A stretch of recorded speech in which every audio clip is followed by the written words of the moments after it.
ኢትዮጵያ ውስጥ በአሁኑ ሰዓት ቤት መግዛት ያዋጣል ሲባል ቤታችሁን ለኪራይ ብታወጡት የተሻለ ኪራይ ገቢ ትሰበስባላችሁ ወይም ደግሞ ቤታችሁን ለሽያጭ ብታወጡት የተሻለ ትርፍ ትሰበስባላችሁ ማለት አይደለም።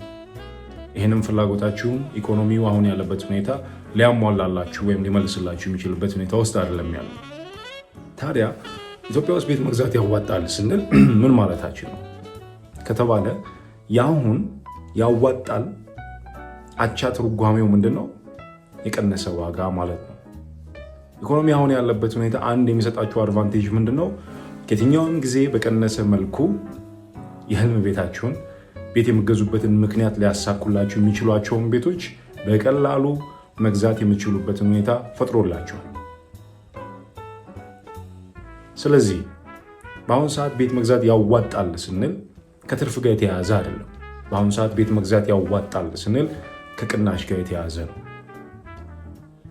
በዚህ ሰዓት ቤት ለመግዛት የቤት ገበያው ላይ ስትወጡ ኢንቨስት የምታደርጉት እንደ ገበሬ ኑሮ ነው። ገበሬ ለዝናብ ሲጸልይ ለጭቃው ተዘጋጅቶ ነው።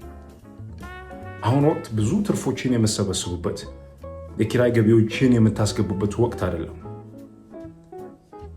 ነገር ግን ሁለት ነገሮችን ማድረግ የምትችሉ ከሆነ እርግጠኛውን የምነግራችሁ አሁን ኢንቨስት ያረጋችሁባቸው ንብረቶቻችሁ ነገ ከነገ ወዲያ የተሻለ ትርፍ የተሻለ ዋስትና ይሰጧቸዋል። እነዚህ ሁለት ነገሮች ምንድን ናቸው ከተባለ የመጀመሪያው እንደ ገበሬ ለም መሬት መምረጥ ነው፣ ጥሩ ሎኬሽን መምረጥ ነው። ሁለተኛው ሁልጊዜ እንደምለው የሪል ስቴት ቢዝነሱ አዲስ ምዕራፍ ውስጥ የገባ ነውና ያንን ምዕራፍ ሊያሟሉ የሚችሉ መስፈርቶች ያላቸውን ቤቶች ካሁኑ መግዛት ይኖርባቸዋል።